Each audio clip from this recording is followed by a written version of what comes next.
अस्सलाम वालेकुम एवरीबॉडी। आज मैं फिर से आ गई हूँ एक और एपिसोड लेके स्केरी टेल्स का, जिसके अंदर मुझे एक स्टोरी मिली थी इंस्टा पे जो बहुत स्केरी लगी मुझे टाइटल से और तो मैंने कहा कि मैं ये वाली स्टोरी सुनाती हूँ। ठीक है। इस स्टोरी का टाइटल है माई विज़िट टू द चुड़ैलों वाला दरख्त at my school in Lahore change my life completely. अब ये story I be reading it from my phone, तो ये इंग्लिश में है एंड ये काफ़ी लंबी है, सो आई सजेस्ट कि आप कहीं कंफर्टेबल बैठ जाए एंड ताकि हम इंजॉय कर सकें। अच्छा, so at home when I was 13 in my sweet dark preteen years, I felt that my Abu did not have enough time for me. He'd be with Jamil uncle till noon and both the men would only come home for Ammi's aloo parathas.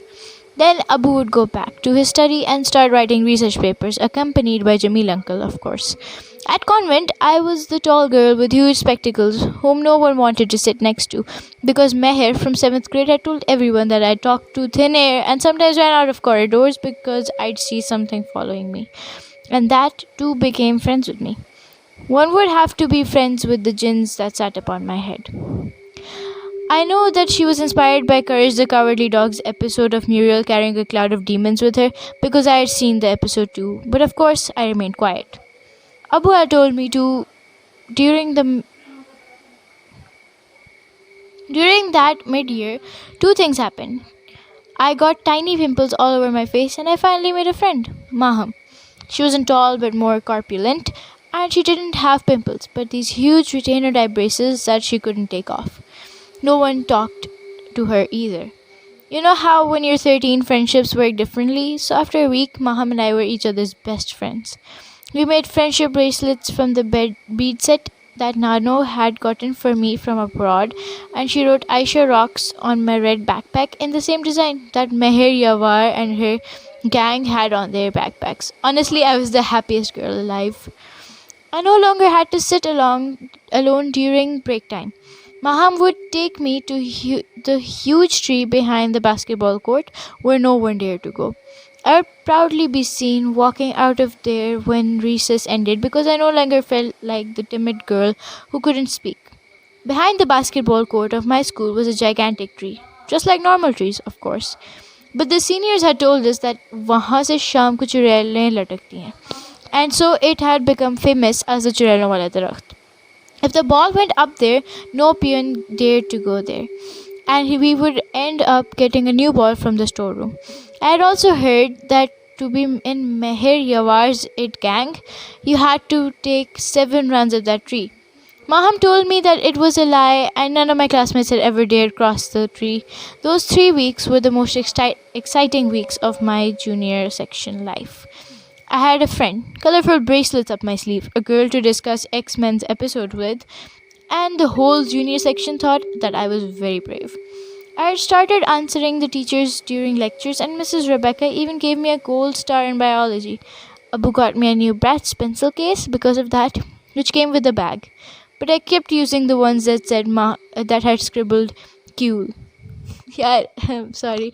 I had to read that way. It's actually KEWL वैसे लिखा हुआ था. Things on it.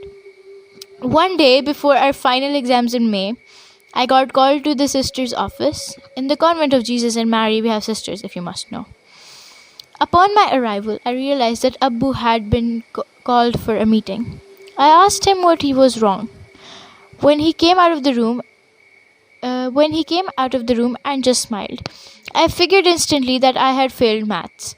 Mathematics is an awful subject that I still believe is torturous, and Abu was like that when I was young. He wouldn't bat an eye even if I got an F because he knew that I lead 2 lives. Khair, that wasn't the case. I hadn't failed maths. Surprisingly, Abu took me to McDonald's after the meeting. That branch of McDonald's near Convent is now closed, and Abu would take me there often when he'd pick me up. He didn't talk until I had finished my meal. Who is Maham, beta? He asked. आपके पास मेरे लिए time हो तो मैं बताऊँ ना. I replied, she's my best friend. Oh, Abu replied, is she in your class? I nodded.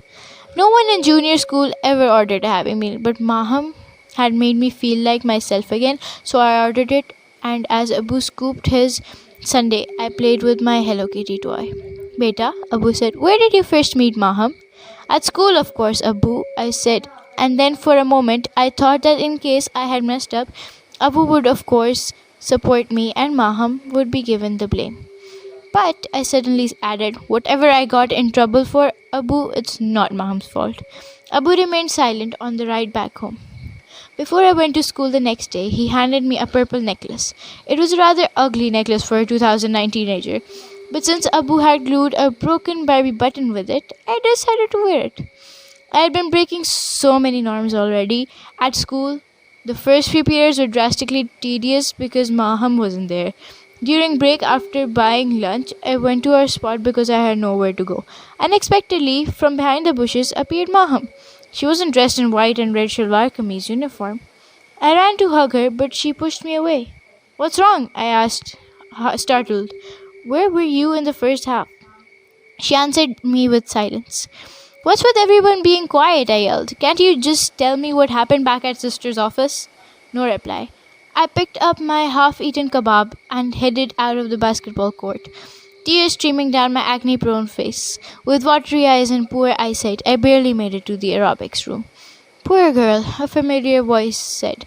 I looked behind to find Meher Yawar and the girl standing near the entrance.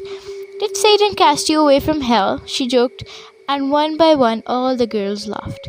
I recall that at that point, the warm tears had turned into hysterical sobs, while no other girl tilted her head sideways to see Maham make her way through them. I could see from the corner of my eye that she stood right next to Meher Yawar and in a split second went through her. No, I yelled, not knowing what just happened. All the girls looked at me and then at Meher, who fell down on her knees and started to shake vigorously. I wiped the mixture of mucus and tears off my face with the back of my sweaty arm. A crowd had gathered around us. Most of her gang parted ways, and I stood there, right in front of Meher, watching her mouth get filled with white foam and her eyes flicker with shutter speed. I don't recall who was on break duty that day, but accompanied by our games instructor, the teachers came running to the spot. At this point, Meher's arms had twisted backwards. I knew that she was in pain, and with a misplaced jaw, she couldn't utter a single word. Please stop, Maham, I whispered to myself with salty tears entering my mouth. I don't want you to hurt Meher. Please stop. I'm sorry. I'm sorry. After the teachers had called the ambulance, they asked what had happened. The crowd was quiet, but one of Meher's chamchis pointed towards me and said, The witch did it! When I returned home, Apu wasn't there. My legs felt weak and I threw up. I couldn't get Meher straight out of my mind. I hoped that she was okay. I wanted to make sure that she was okay. My 13-year-old brain couldn't figure out why no one had blamed Maham and why she had tried to protect me by ruthlessly attacking Meher. But I put my thoughts to sleep and dozed off into a deep slumber. I woke up in Abu's arms after dinner. We sat together in his study. He never thought that I was too big for his lap, and I had hardly been in his study. It was full of papers, yellow ones, red ones, and shredded ones. I knew what happened at school today, he said. It wasn't my fault, I replied, scared that I would get scolded. Please don't scold me. Maham did it, but they blamed it on me. Abu brushed away my greasy hair from my forehead. Do you know why they didn't blame Maham? I shook my head. Because they can't see Maham, sweetheart.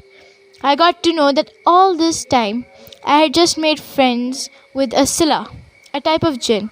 Because of my ability to see beyond the sight gifted by nature, I had made friends with a Silla from under the Churailamwala Darakht at school. I learned two things that day. One, that I had to develop the ability to differentiate between jinns and humans, because it was only when something fairly demonic would be near that I would feel sick, and Sillas aren't demonic. And two, that my void of feeling empty and depressed had opened up a portal for a jinn to communicate with me in a human form that only my eyes saw.